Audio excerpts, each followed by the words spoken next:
Shikues të ABC News, ju përshëndes, unë jam Fabiola Hoxha, jemi së bashku në hapësirën Breaking News për të parë zhvillimet më kryesore të kësaj të hëne. Do ta nisim me politikë dhe me ditën e dytë të mbledhjes që po zhvillon kryeministri Edi Rama në Pogradec, ku duke se socialistët ndezin motorët për sezonin e ri politik dhe pas drejtuesve të qarqeve. Ditën e sotme, në ditën e dytë të takimit në Pogradec, ministrat në tryezë me kryeministrin Rama bëjnë analizën e punës së tyre dhe prioritetet për vazhdimsinë. Rama ju ka dhënë drejtuese politik detyrat e para nga analiza e pakënaqësive në Bashkitë Socialiste, te komunikimi më i drejt për drejt me qytetarët dhe shpjegimi i reformës territoriale. Në tryezë ka qenë edhe zbatimi i dokumenteve Besa dhe prania besnike.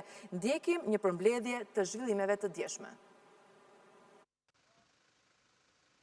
Socialistët nuk presin shtatorin për të nisur sezonin e ri politik, tashmë një pjesë e tyre i kanë marrë udhëzimet dhe detyrat që duhet të kryejnë. Kryeministri Rama po e nis të sesion duke mbledhur të parët, drejtuesit politik dhe krerët socialist të komisioneve parlamentare në vilën qeveritare në Pogradec. Me Besën e mbyllën korrikun socialistët, po me Besën po e nisin dhe sesionin e ri. Siç ABC News ka mësuar në takimin e Pogradecit, Rama ka kërkuar socialistëve në takim që ta lexojnë me kujdes dokumentin Besa dhe aneksin e saj, pranin besnike. Këto dokumente duhet të shpërndahen edhe krerëve të bashkive dhe kryetarëve të Partisë Socialiste në degët lokale, siç ka porositur Rama. Drejtuesit politik ndërkohë duhet të jenë më të pranishëm në terren, sipas kryeministrit.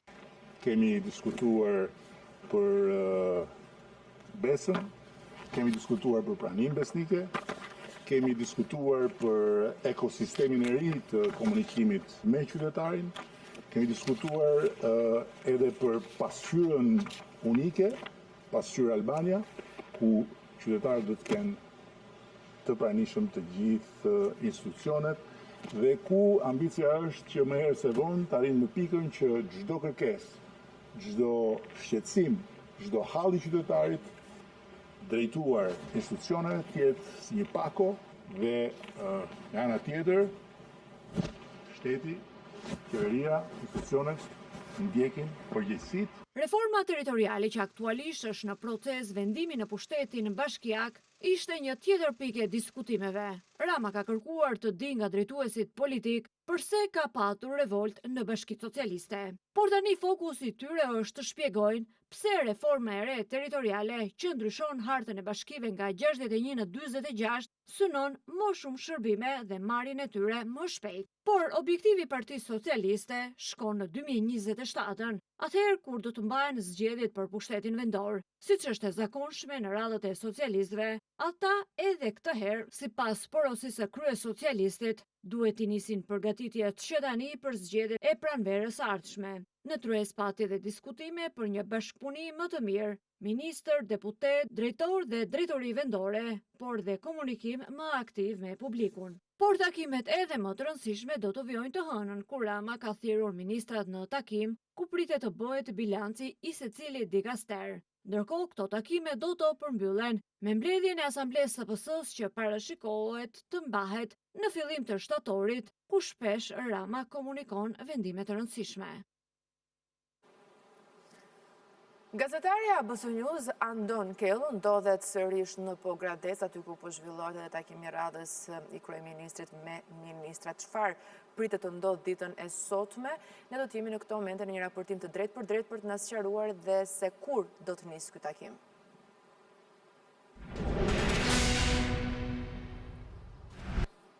Andon, kur është njoftuar nisja e këtij takimi dhe çfarë pritet të prodhojë? Po, Fabiola, për pak minuta pritet të filloj takimi i dytë në vilën qeveritare në Pogradec dhe ndoshta dhe më i rëndësishme, për shkak se sot kryeministri i Shqipërisë Edi Rama mbledh kabinetin e tij qeveritar, pra ministrat së bashku me drejtorët e agjensive në varësi të ministrive përkatëse. Është parashikuar që edhe agenda e ditës sotshme të jetë si ajo e djeshmja, do të filloj me fjalim të kryeministrit të Shqipërisë Edi Rama, ndonse me dyer të mbyllura.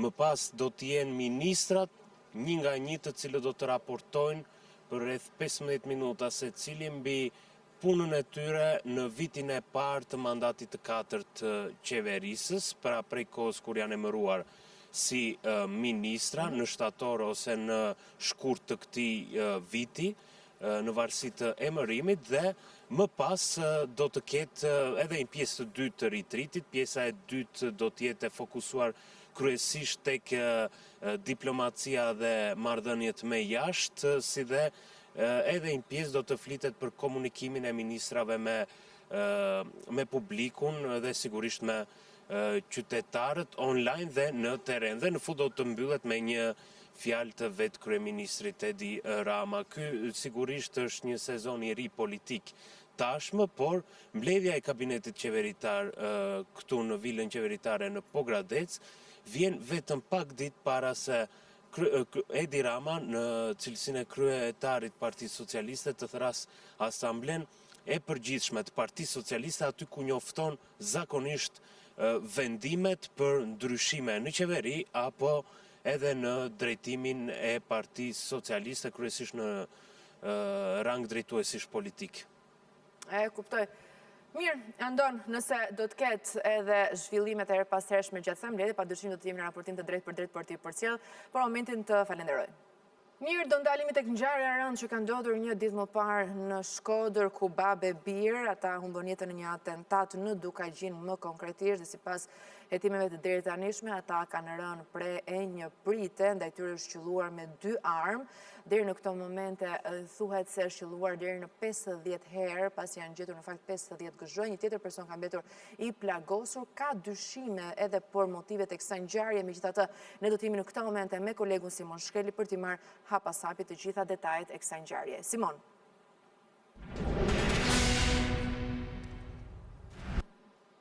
Çfarë dyshon grupi hetimor për këtë ngjarje, për cilat arsye mund të jetë qelluar babë e birë?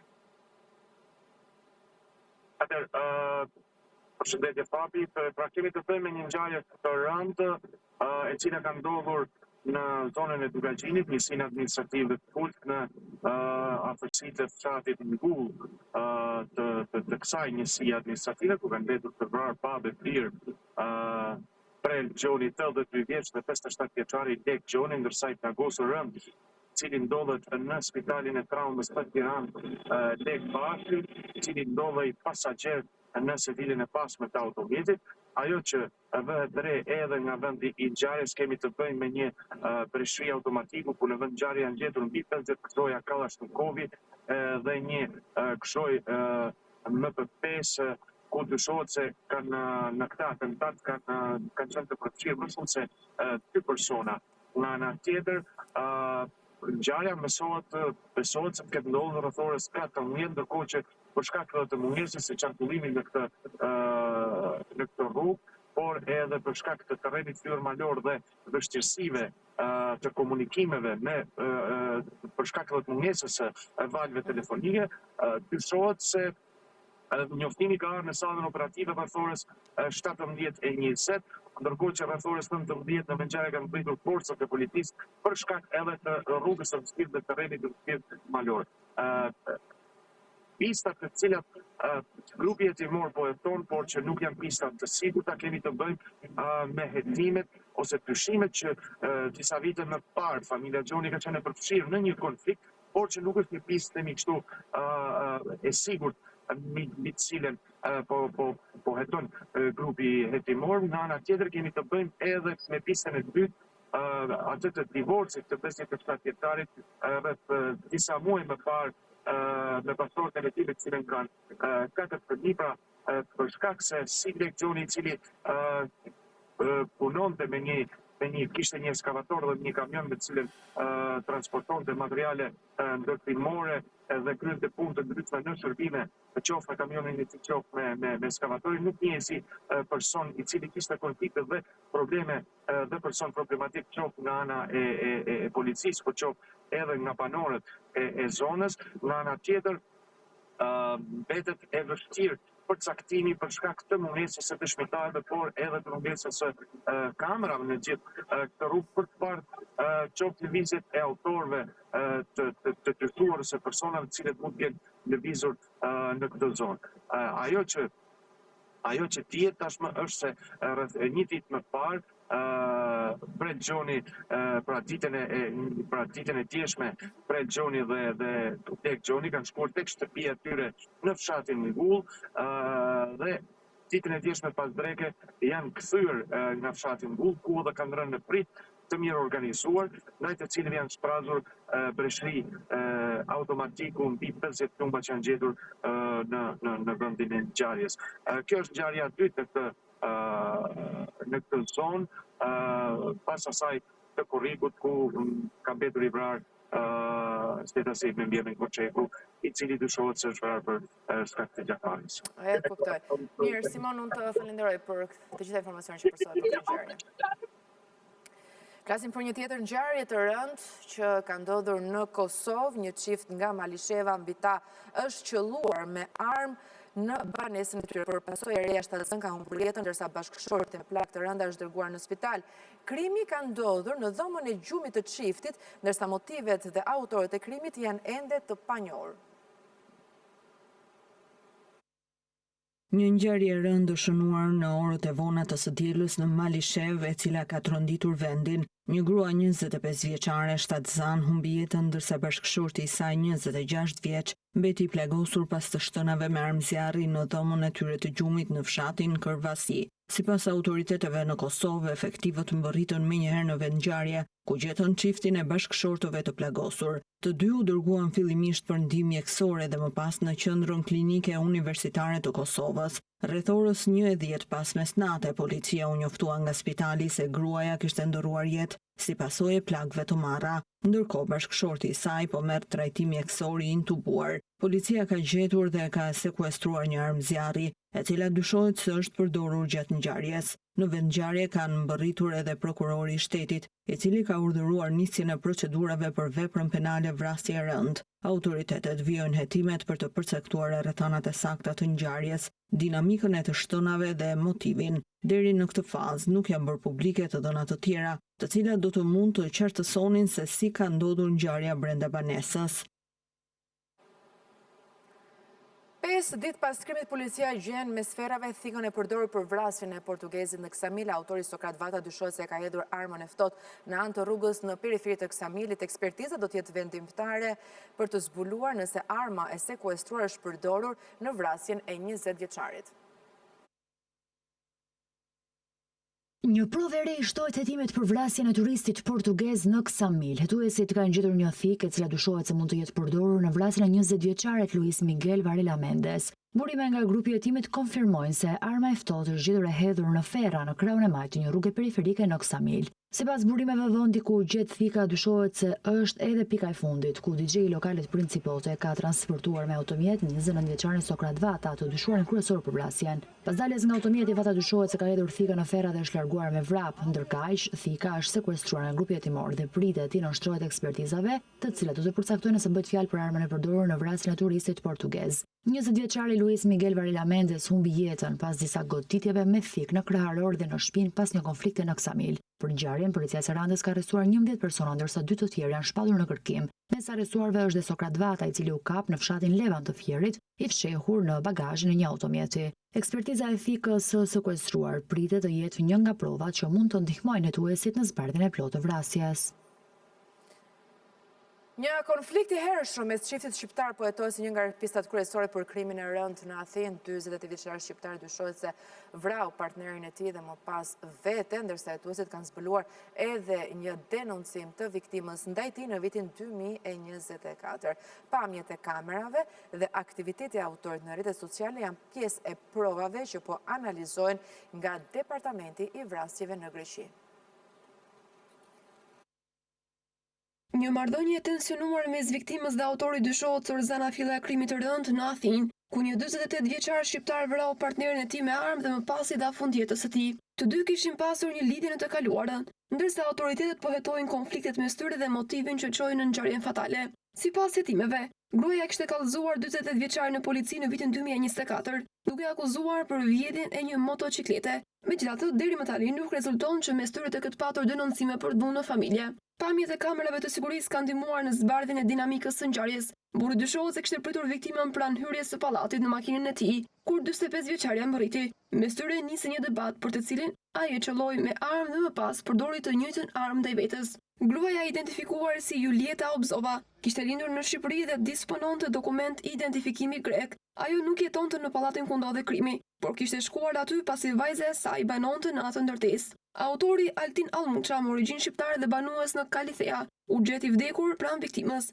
Nën trupin e tij u gjet edhe armë me të cilën dyshohet se u krye krimi. Në llogaritë e tij në rrjetet sociale, autoritetet kanë gjetur edhe fotografi ku 48 vjeçari shfaqet duke pozuar me armë. Të shtënët u dëgjuan pak pas orës 5 të mëngjesit duke alarmuar banorët e zonës. Në vendngjarje mbërritën forcat e shumta policie dhe ambulanca, ndërsa hetimi është marrë përsipër nga departamenti i vrasjeve. Një operacion antidrog ka zbuluar një ngarkesë prej rreth 5 kg kokainë dhe heroin që dyshohet se do të transportoheshin drejt Durrësit. 2 persona kanë përfunduar në pranga, ndërsa hetuesit po punojnë për identifikimin e personave të tjerë të përfshirë në trafikun e lëndëve narkotike. 2 persona u arrestuan nga policia e Tiranës në tentativë për të transportuar një sasi lënde narkotike në drejtim të qytetit të Durrësit. Drejtori i Drejtorisë Vendore të Policisë së Tiranës, Oliger Torba, në një konferencë për media dha detaje nga operacioni drejtimi. Në kuadër të operacionit u bë i mundur kapja dhe arrestimi në flagrant i shtetasëve Mirland Herri, 51 vjeç banues në Maminës Durrës, Luthim Hoxha, 41 vjeç lindur në Dipër dhe banues në Maminës Durrës. Gjatë operacionit në rrugën Kastriotët është konstatuar automjet tip Benz Mercedes me 2 shtetas të dyshuar, të cilët po transportonin këto lëndë narkotike. Gjatë kontrolleve që ushtroi policia në automjetin e 2 të arrestuarve u gjetën 7 pako ku në 3 prej tyre kishte kokainë, ndërsa në 4 të tjera heroin. Gjatë kontrollit të ushtruar në brendësitë e automjetit, shërbimet e policisë kanë evidentuar në një çantë në brendësi të cilës kishte 7 pako me lëndë të dyshuar narkotike. Konkretisht, 4 pako lëndë narkotike heroin me peshë 2 kg e 103 gram, si dhe 3 pako me lëndë narkotike të dyshuar kokainë me peshë 3 kg dhe 120 gram, gjithse 5 kg e 224 gram heroin dhe kokainë. Policia dyshon se në këtë aktivitet paligjshëm ka persona të tjerë të përfshirë, megjithatë po punohet me prokurorinë e Tiranës për të hetuar çështjen. Çka përgatitur për Breaking News, ju mund klikoni në webin ton abcnews.al për të tjera zhvillime në radio na gjeni në frekuencat 105 FM. Në orën 11 do të jemi sërish bashkë, qëndroni me ABC.